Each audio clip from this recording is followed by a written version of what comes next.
Fala aí galera, tudo tranquilo? Beleza? Professor Antônio Djalma para mais uma aula aí da nossa disciplina de Teoria e História do Direito. O tema está aí, Teoria do Direito de Ronald Dworkin, parte 1. Vamos estar subdividindo as discussões aqui do Dworkin em dois grandes momentos, entrecortado por um momento aí de leitura de um texto base que vai estar no final desse nosso bate-papo, beleza? Então acompanhe, nos acompanhe até o final. E vamos que vamos logo de cara para a nossa primeira ideia dessa nossa aula sobre esse super jurista.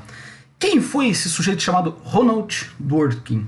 Esse cara é um norte-americano, nasceu lá em Worcester, Massachusetts, lá em 31, filósofo do direito norte-americano, professor de teoria geral do direito na University College of London, na UCL, e na New York School of Law.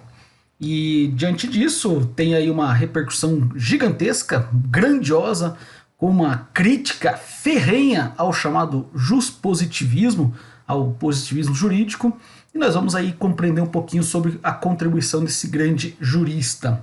Qual é o lugar que ocupa esse grande sujeito chamado Ronald Dworkin? Ele faz críticas ácidas ao positivismo jurídico, principalmente ao conceito de direito de Herbert Hart, que a gente viu aqui na aula anterior da nossa disciplina. Ele é considerado um liberal de princípios com uma forte influência kantiana. A gente vai ver um pouquinho dessas suas críticas aqui ao longo das nossas aulas e dessa influência kantiana. E para compreendermos o pensamento de Dworkin, é preciso primeiro entender que ser um liberal de princípios é defender a liberdade como um fundamento principal, alinhado ao lado da igualdade. São esses dois conceitos fundamentais no pensamento aí desses defensores de um liberalismo de princípio, ok? Ainda falando um pouco do lugar de Dworkin, como é que ele se enquadra dentro desse quadro geral dos grandes juristas do século XX, nós vamos perceber que o Dworkin ele vai refinar as suas respostas ao positivismo e vai tornar as bases de uma concepção peculiar acerca do direito, que abrange sua relação com a filosofia, com a política, com a moral, bem como com a teoria da interpretação e da literatura. Vai ver algumas frases que eu vou colocar aqui para vocês que vai um pouco na compreensão dessa inter-relação com essas mais variadas áreas do conhecimento. Quando a gente adentra um pouco na teoria do direito do Dworkin, nós vamos perceber que ela teve uma rápida ascensão teórica e uma larga difusão entre os países que se inseriram no novo constitucionalismo emergente no pós-guerra. Se a gente vai estudar um pouco as escolas do direito, e quando a gente vê, sobretudo na teoria da argumentação jurídica, ou chamada hermenêutica jurídica, quando surge a criação e os métodos para se interpretar o direito, a gente começa a perceber numa linha cronológica algumas contribuições. O positivismo jurídico se apropria de um método de interpretação do direito que é o chamado método exegético, método literal. Então surge aquela grande escola da exegese lá nos primórdios dos movimentos lá de codificação com Napoleão Bonaparte. Vocês devem ter visto isso, né, ao longo das aulas anteriores, e se vocês estiverem lembrados, vocês vão lembrar desse movimento.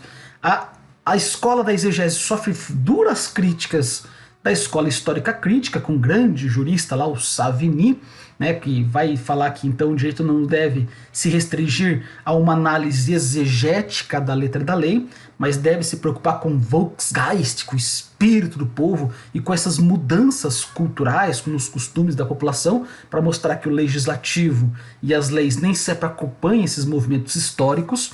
E essa crítica que o Savigny faz abre brechas, abre o campo, né, para diversas outras críticas, e aí surgem as escolas jurisprudenciais, as mais famosas, pelo menos que tem um destaque e um renome aí, a jurisprudência dos conceitos, a jurisprudência dos valores, a jurisprudência dos interesses, uma escola chamada de movimento do direito livre, e todas essas escolas, né, vão pensar em métodos de interpretação e vão pensar no modo como o direito deve ser considerado na prática. Por que eu falo disso aqui nesse momento? Para mostrar que a teoria do direito do Dworkin ele vai estar acompanhando essas discussões hermenêuticas, essas discussões sobre como o direito deve ser colocado, e sobretudo num contexto histórico onde após o período da Segunda Grande Guerra, né, essas concepções do positivismo jurídico, de uma escola da exegese ou de uma interpretação do direito como mero aplicador de regras, onde repousa na figura do juiz se é considerado a boca da lei, ou de fazer com que o juiz interprete o direito sempre tentando entender a vontade do legislador na hora de redigir a lei, Dworkin vai numa linha um pouco não convencional, não ortodoxa, e vai fazer duras críticas a essa forma de pensar o direito, ok? Quando ele critica o positivismo jurídico, ele vai dizer que, de acordo com essa grande corrente, que a gente viu Hart, a gente viu, né, Bob, a gente viu Kelsey, defensores de um positivismo jurídico, ele vai dizer que o direito, então, é um sistema de regras parcialmente indeterminado e incompleto, onde, no não cumprimento de uma regra de um caso específico, o juiz é chamado a completar esse sistema, substituindo o legislador através do seu poder discricionário. Ele vai dizer que as práticas de interpretação dentro do positivismo jurídico coloca no juiz esse poder discricionário. E aí que está a grande sacada, como se tivesse diante de uma lacuna, diante de uma antinomia, diante de um problema, de um conflito onde a lei não está prevendo o caso concreto, não está conseguindo subsumir o caso concreto. Então nós vamos perceber que na interpretação do Dworkin, essa forma de entender a prática do juiz, a prática de entender o direito, é enganadora. Visto que, e aqui vem uma interpretação e um ponto importante dessa nossa aula sobre o Dworkin, visto que o direito não é algo incompleto, não é uma concepção incompleta. Não é o direito que é incompleto, mas sim a imagem que os positivistas jurídicos fazem do direito. E aqui vem uma crítica que fica assim, interessante de ser analisada e que vai no coração do problema dos positivistas. Vai causar um desconforto gigantesco entre esses defensores do positivismo jurídico. Como ele faz essa crítica, ele vai dizer o seguinte, mas então, veja bem, se essa concepção é enganadora, visto que o direito não é incompleto, mas é a imagem, a interpretação que fazemos dele, ele vai dizer o que é o direito então, ou como o direito deve ser. E o direito deve ser pensado a partir de uma perspectiva que ele vai denominar de integridade. O direito é íntegro. O direito como integridade, e aí vem a concepção dele, sustenta-se na personificação da comunidade política, enquanto agente moral que deve justificar a invasão na esfera individual de seus membros a partir de princípios de moralidade política inscritos na história institucional. Então é para mostrar exatamente essa relação que o direito tem com a política, com a moral, com as outras áreas do saber que a gente mencionou até então. E em contraposição a esse positivismo jurídico, o direito deve ser visto como integridade. Não é que os casos concretos que aparecem não podem ser subsumidos, não podem ser acolhidos pelas regras ou pelo direito como um todo, mas é o modo como a gente entende o direito que deve ser repensado ou reinterpretado. E essa linha de pensamento do Dworkin leva-nos a pensar exatamente que o direito deve ser visto como integridade, composto, e aí sim, pelas regras escritas, mas também pelos princípios. Direito como regras, mas também como princípios. Em geral, ele utiliza-se do termo princípio para indicar todo um conjunto de padrões que não são regras e que, por vezes, então, faz essa distinção entre princípios e política. Diante dessa posição, é que o Dworkin vai escrever um livro chamado Uma Questão de Princípio, Direito como uma Questão de Princípio, e ele vai mostrar nesse livro que as decisões judiciais estão vinculadas, olha que interessante, as decisões judiciais estão vinculadas mais ao posicionamento social e ideológico do juiz do que, de fato, às normativas legislativas, às leis do próprio ordenamento jurídico. Então isso para mostrar a relação intrínseca que as leis têm, ou que a interpretação dessas leis possui, ou que a ação do juiz produz, que estão em relação direta, intrinsecamente, com as ideologias e com os valores políticos.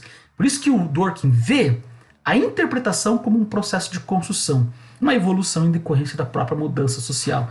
E aí que está a coisa mais interessante dessa composição do Dworkin. O ordenamento jurídico como um todo, ele é único, mas ele também é formado dia a dia pela nova realidade. E por isso que cabe ao juiz, então, né, a partir do seu posicionamento social, fazer a interpretação correta e entender o direito como essa característica da integridade. Mas aí uma das críticas que o próprio Dworkin vai ter que lidar, né, mas então quer dizer que o juiz cria um novo tipo de direito? De um lado temos o ordenamento jurídico, a legislação, todas as nossas regras promulgadas, editadas, que estão válidas, mas de repente tem casos concretos que não podem ser colocados aqui. Então, o direito, não há uma incompletude no direito, mas há formas de entender nos casos concretos, formas de interpretar nos casos concretos os princípios que estão regulamentando as leis. Então, fazer isso seria criar uma espécie de um novo direito? Pois diante disso que ele vai dizer que é importante entender o modo como o juiz decide os casos, pois a decisão dos casos concretos submetidos ao judiciário depende muito mais, ele brinca, né, de um aceno de cabeça do juiz do que de qualquer norma geral que provenha do legislativo.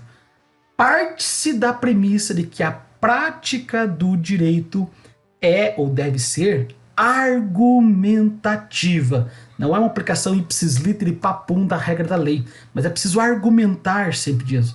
E pois deve ser descoberto mediante a observação de como os povos que dispõem do direito reivindicam esse direito. Quando esses povos estão se sentindo lesados e vão reivindicar o direito, o juiz, então, não só as partes envolvidas na figura dos seus advogados, mas o próprio juiz, né, o judiciário como um todo, precisa argumentar e precisa fazer com que essa interpretação do caso concreto seja vista a partir dessa noção de integridade do direito. Por isso que o direito, nessa concepção do Dworkin, não se esgota em nenhum catálogo de regras e princípios. Tampouco em uma lista de autoridades e seus poderes, sendo antes uma atitude interpretativa e autorreflexiva. Se os defensores do positivismo jurídico, que remontam lá no surgimento da escola da exegese, vão defender que o juiz deve ser a boca da lei e apenas o aplicador, o operador que aplica a regra que foi exposta, foi promulgada pelo legislador, aqui o Dworkin está dizendo que o juiz não deve, a atividade judicial não se resume a isso, mas a atividade judicial, e pelo menos todas as partes envolvidas no direito, deve conter uma atitude interpretativa e autorreflexiva. A prática do direito ela é argumentativa. E por isso que a teoria do Dworkin ela é um tanto quanto impopular, mas vai provocar alguns burburinhos aí no meio jurídico. Fico por aqui nesse primeiro momento, para introduzir a ideia do Dworkin, mas quero que vocês façam a leitura de um texto que eu acho que é fundamental, o artigo da Ana Carolina da Costa e Fonseca, que tem aí como título Dworkin Posner acerca da existência de resposta certa para as questões jurídicas, que eu acho que essa ideia, essa leitura do texto é um artigo curto, né, relativamente curto, né, um artigo muito extenso, mas ele, no texto, né, a Ana Carolina vai fazer uma análise sobre o posicionamento do Dworkin Posner, né, em relação a essa pergunta que vocês estão vendo ali. Existe uma resposta certa para as questões jurídicas? Olha que louco! Acabei de mostrar para vocês que a atitude do direito, né, ela sempre é argumentativa, a atitude do juiz deve ser sempre autorreflexiva e interpretativa, mas isso então nos leva para um lado oposto de um direito como ciência, como Kelsen pensou, de um direito que preza pela objetividade, que prisma pela objetividade, e essa objetividade que pode ser universalizada e, portanto, ter uma resposta única para todos, onde você tem uma segurança jurídica que os defensores do positivismo jurídico tanto vão requerer e reivindicar por meio desse ordenamento jurídico.